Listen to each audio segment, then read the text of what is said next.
Es un libro sutil, pero además es necesario y está bueno que se debata. Yo voy a hablar de dos, o quiero poner acento en dos o tres aspectos, y voy a ser un poco crítico. Un poco. Crítico. ¿En qué sentido? Me preocupa mucho la reproducción de un esquema que creo que buscan los Estados Unidos, o los que conducen a Estados Unidos, y que en muchos casos tengo la sensación que del otro lado de los que se oponen a esa hegemonía de Estados Unidos, a veces caemos en la misma situación. Me refiero a la bipolarización del conflicto geopolítico que hay en el mundo. La idea de atravesamos una nueva Guerra Fría. No atravesamos una nueva Guerra Fría. No hay una nueva Guerra Fría. La Guerra Fría tuvo características muy precisas. Fue entre dos bloques, que tenía uno en Estados Unidos en su cabeza y el otro en la Unión Soviética en su cabeza, pero que eran dos sistemas perfectamente diferenciados, distintos, ideológica, económica, productivamente, social, culturalmente y religiosamente. Y también el sistema político. Eran dos cosas muy distintas y que además no se conectaban. Se conectaban para tratar de no tirarse una bomba atómica, y eso fue lo que hicieron, pero no tenían intercambio comercial. Es decir, la idea de que la Unión Soviética, con el Comecon en su parte económica y con el Pacto de Varsovia, es el equivalente, y del lado europeo la OTAN o la NATO y la Unión Europea o la Unión Transatlántica, es el equivalente a lo que se vive hoy, es completamente distinto. Por eso la caída del muro y de la Unión Soviética derrumbó un sistema, pero significó inmediatamente la ampliación del otro, que ocupó esos espacios, y los ocupó política y económicamente. Los ocupó políticamente con las transiciones a la democracia.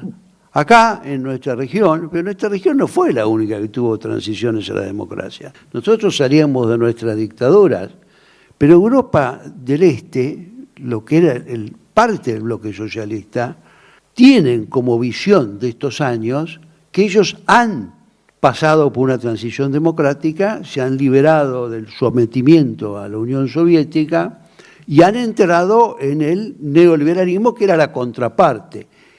No solo la contraparte, en parte quizás el complemento de las transiciones democráticas. Había transición a la democracia y había consenso de Washington, neoliberalismo, y los dos tenían un punto en común.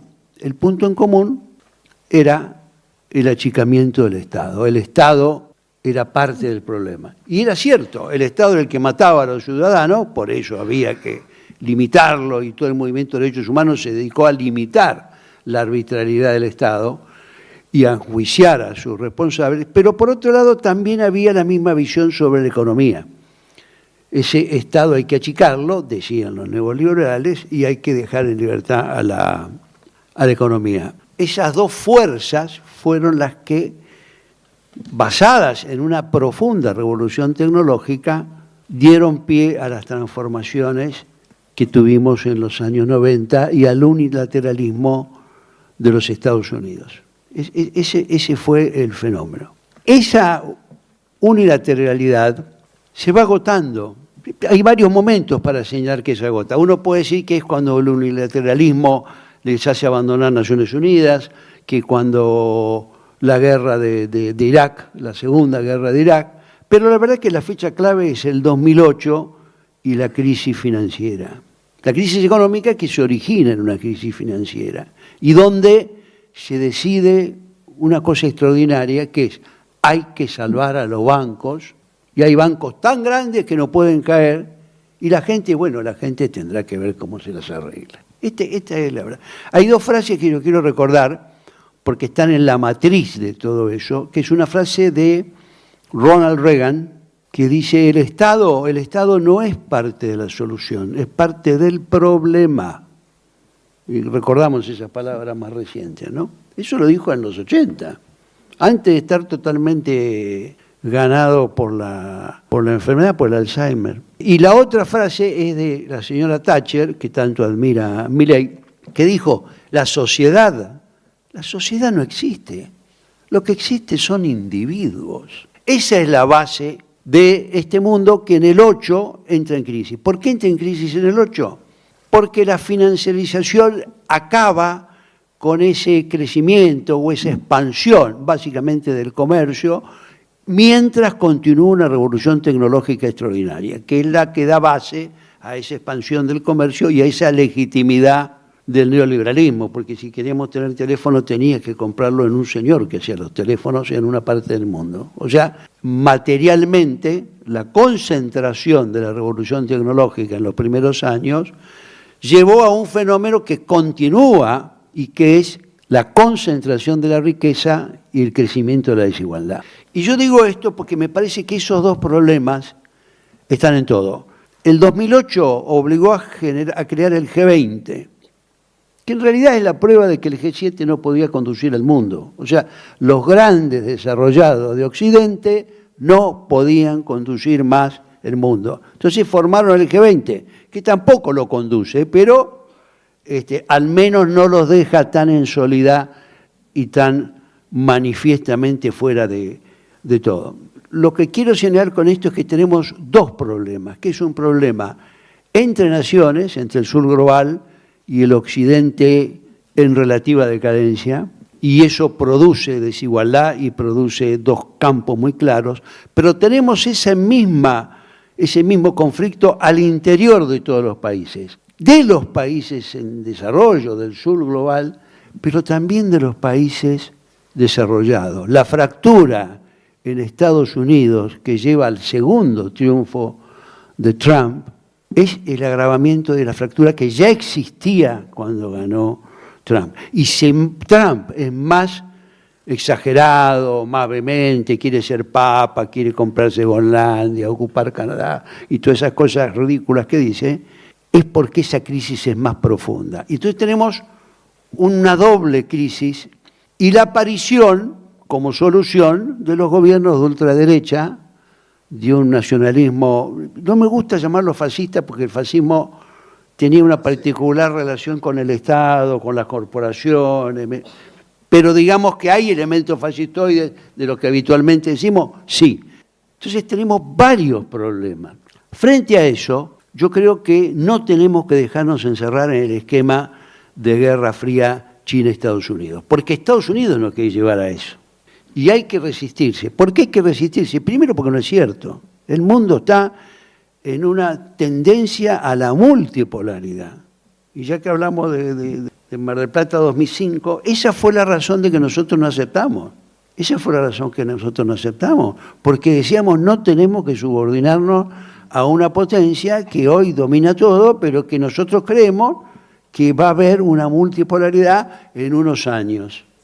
Y yo me acuerdo, y vos te vas a acordar, después que se enojó Bush, ¿te acordás que estaba molesto cuando no habla? Eso? Y en un momento, él pide la palabra y dice algo así como, bueno, yo no sé al final por qué estamos discutiendo tanto, si acá todo se trata de ver cómo paramos a China. No le dimos bolilla en aquel entonces, pasó como si hubiera dicho nada. Pero está grabado, así que Canal 7 de entonces lo debe tener. El tipo estaba con la Condoleezza, que también estaba enojada, y dijo eso en ese momento. Y la verdad es que ellos nos quieren llevar a ese punto y quieren además otra característica, que es agudizar el conflicto entre China y Estados Unidos, la polarización y la definición del enfrentamiento. Lo plantean como un enfrentamiento bipolar y quieren que se defina rápido, lo que es lógico, porque ellos son el que se va debilitando con el tiempo, y el otro es el muchacho que crece. Es como si vos sos el campeón mundial y tenés ya 39, 40 años, y el otro tiene 23, y vos decís, yo lo dejo 2 años más y no peleamos, me va a agarrar. Entonces el otro El joven espera, se hace el tonto, espera que vos estés más débil, que te canses más rápido. Y eso es lo que hace China, ¿no? Por eso China, 2 minutos. Bueno, ese es un problema. El problema... Entonces, ese es un problema que yo creo que es importante. Y el libro tenemos que leerlo en parte en esa clave, en no dejarse atrapar en un esquema de guerra fría, porque eso es lo que hacen. Y eso es lo que hacen todo el tiempo cuando es maligno. ¿Viste que es maligno? Son malignos. Es maligno. Y yo me acuerdo que nosotros no entendíamos las cosas, porque nos creemos vivos, pero en el 2008 Estados Unidos reactivó la Cuarta Flota. Y nos preguntamos, ¿por qué reactiva la Cuarta Flota que desde 1953, desde el fin de la Guerra de Corea, la habían desactivado? Ellos daban explicaciones bastante risibles. No, es para mandar barcos, hospitales, la ayuda humanitaria. Fíjese en Cartagena, fíjese en el Chocó, que hay muy poca infraestructura hospitalaria. O podemos subir por el Paraná e ir hasta Pantanal y Paraguay, y eso va a ser muy útil.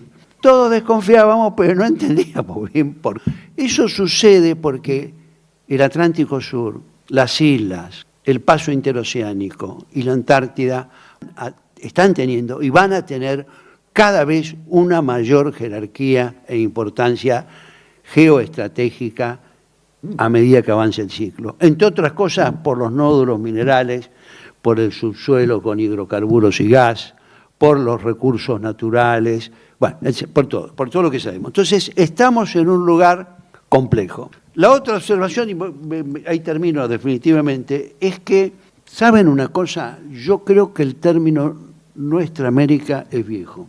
¿Por qué creo que es viejo? Porque ese término lo inventó José Martí en 1891 y lo inventó al terminar la primera Conferencia Panamericana de Washington, que los delegados argentinos fueron Roque Sáenz Peña y Manuel Quintana. Y Martí era corresponsal de La Nación, porque era amigo de Mitre, digamos todo, esa es la verdad. Pero a mí me parece que ese término está bueno ahí, porque ahí lo que trata de decir es diferenciarse del concepto panamericano global de que todos en América somos globales. Entonces dice, no, para un poquito, hay Nuestra América. Pero yo creo que hoy es un poco confuso el término. A mí me sigue gustando más América Latina y el Caribe, porque creo que nos diferencia muy claramente, y por eso la CELAC, de Estados Unidos, Canadá, digamos, ¿no? Bueno, eso es una cosa menor. El valor de Nuestra América es que Martí es uno de los próceres. Entonces, para finalizar, si uno no quiere entrar en esa guerra fría, lo que queda de manifiesto es que todo esto de China, que está planteado acá, del peso y todo eso, hay que rodearlo, hay que enmarcarlo en el proceso de multipolaridad, en los BRICS y en las relaciones entre varios países. El problema es que la contraparte de eso es la integración regional, y ahí, como diría Macri, se las debo, porque estamos en un lugar donde lamentablemente es difícil pensar una recuperación en un tiempo prudencial. Debatamos esto y pensemos que el futuro sigue siendo promisorio. Nos van a saquear, eso seguro, y lo están haciendo, pero no van a poder terminar con todo y no van a tener tiempo de terminar con todo, y más temprano que tarde el pueblo recuperará su preocupación por su soberanía y por la defensa de sus recursos. Gracias.